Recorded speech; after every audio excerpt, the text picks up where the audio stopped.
নির্বাচনকে মানে হতে দেওয়া হবে না এইরকম স্লোগানে গিয়েছেন। স্পষ্ট করেই বলা দরকার, জামাতে ইসলামী সহ 8টি রাজনৈতিক দল তারা পরিষ্কার করে বলেছেন যে তাদের মতো দাবি না পূরণ হলে নির্বাচন তারা হতে দেবেন না।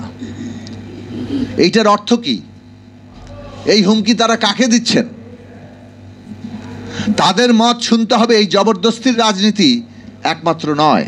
এটা যদি অপরপক্ষ বিএনপিও দেয় তাহলে আমাদের ভাবতে হবে যে এখানে আসলে এইটা কি জবরদস্তির রাজনীতির পুনরাবৃত্তি হচ্ছে? আমরা কোনো জবরদস্তির রাজনীতিকে সমর্থন করব না।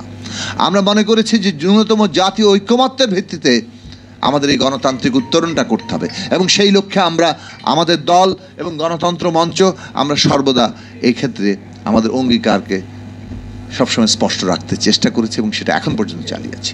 ন্যূনতম জাতীয় ঐকমত্য ছাড়া চাপিয়ে দেওয়ার রাজনীতি দিয়ে কিংবা কোনো কর্মসূচি দিয়ে কোনো লক্ষ্য দিয়ে কোনোভাবেই এই গণতান্ত্রিক উত্তরণ সফল হবে না।